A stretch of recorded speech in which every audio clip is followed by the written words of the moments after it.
جنگل کے قریب واقع ایک پرامن سے گاؤں جمنا نگر میں ایک چندا نامی لڑکی رہتی تھی۔ چندا دل کی بہت صاف تھی اور بہت خوبصورت بھی تھی، لیکن وہ ذرا غریب تھی۔ اسی گاؤں میں ایک اور لڑکی سارا رہتی تھی۔ سارا چندا کی کزن تھی اور اس کی بہت پکی سہیلی بھی تھی۔ وہ اس کی تایا کی بیٹی تھی۔ اس کے تایا گاؤں کے سیٹھ تھے، اس لیے کافی امیر تھے اور سارا بھی کافی اچھے سے رہتی تھی۔ وہ چندا کے ساتھ ہمیشہ اچھے سے رہتی تھی۔ ان دونوں کی دوستی بہت پکی تھی۔ چندا صبح صبح اپنے والد کے ساتھ کھیت میں چلے جایا کرتی تھی اور وہاں ڈھیر سارا کام ان کے ساتھ کروانے کے بعد وہ دونوں واپس آتے۔ ان کے پاس کچھ نہ کچھ پیسے ہو جاتے تھے کہ گھر کا گزارا چل جائے۔ وہاں سے واپس آنے کے بعد چندا سیدھا سارا کی طرف چلے جاتی تھی۔ وہ اور سارا مل کر جنگل میں جاتے اور بہت ساری باتیں کیا کرتے تھے۔ سارا بھی پورا دن چندا کا انتظار کرتی تھی کہ چندا کب آئے گی، اور پھر جب چندا آتی تو سارا اس کے ساتھ جنگل میں جاتی تھی۔ وہ دونوں اسی طرح خوشی خوشی جنگل میں روز جاتی اور ڈھیر ساری باتیں کر کے آتی۔ ایک دن چندا کھیتوں سے واپسی پر سارا کی طرف گئی۔ سارا سے باتیں کرتے کرتے سارا نے اس سے کہا، چلو آج جنگل نہیں جانا کیا؟ شام ہو رہی ہے، چلو جنگل چلتے ہیں۔ چندا نے بھی اس کی ہاں میں ہاں ملا دی اور پھر وہ دونوں جنگل کی طرف نکل گئیں۔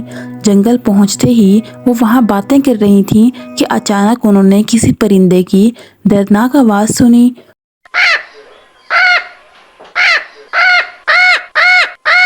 وہ پریشان ہو گئیں۔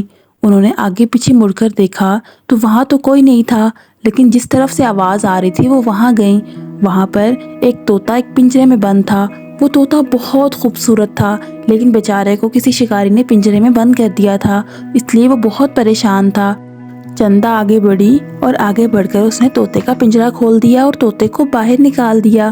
طوطے نے اس کا بہت شکریہ ادا کیا اور اس سے کہا، میں تمہیں 2 بیج دوں گا، تم وہ بیج مجھ سے لے جاؤ، وہ جادوئی بیج ہیں، تم ان کو زمین میں بو دینا۔ چندا نے اپنا ہاتھ آگے کیا تو طوطے نے بیج اس کے ہاتھ پر رکھ دیے۔ پھر طوطا اس کا شکریہ ادا کرتے ہوئے وہاں سے اڑ گیا۔ چندا ان بیجوں کو دیکھ کر حیران تھی، اور اسی طرح چندا اور سارا واپس آ گئیں۔ واپس آتے ہی چندا نے سب سے پہلے اپنے گھر کے ساتھ جگہ کھود کر وہاں پر بیج کو لگا دیا اور پھر وہ گھر چلی گئی۔ صبح اٹھتے ہی سب سے پہلے وہ باہر گئی۔ باہر جا کے دیکھا تو اتنا خوبصورت اور بڑا سارا درخت جس کے اوپر بے انتہا پھل لگے ہوئے تھے، ہر طرح کا پھل تھا۔ چندا نے دیکھا تو وہ حیران ہی رہ گئی۔ وہ بہت خوبصورت تھا اور پھل بھی اتنے تازہ تھے کہ اگر وہ انہیں کھاتی اور بیچتی تو ان کے گھر کے حالات بہت اچھے ہو سکتے تھے۔ چندا نے اپنے والد کو بتایا۔ اس کے والد نے اس کو بہت شاباش دی اور اس طرح چندا لوگ اچھے سے وہ پھل کھانے بھی لگے اور پھل بیچ کے بھی آ جایا کرتے تھے، جن سے ان کو اچھا خاصا منافع ہو جاتا تھا، اور اس طرح ان کے گھر کے حالات بہت اچھے ہو گئے۔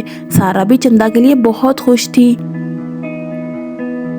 اگر آپ کو یہ ویڈیو پسند آئی ہے تو اس ویڈیو کو لائک اور چینل کو سبسکرائب کیجئے اور بیل کے آئیکن کو پریس کر دیجئے تاکہ روز آپ کو اس طرح کی مزیدار سی سٹوریز دیکھنے کو ملتی رہیں۔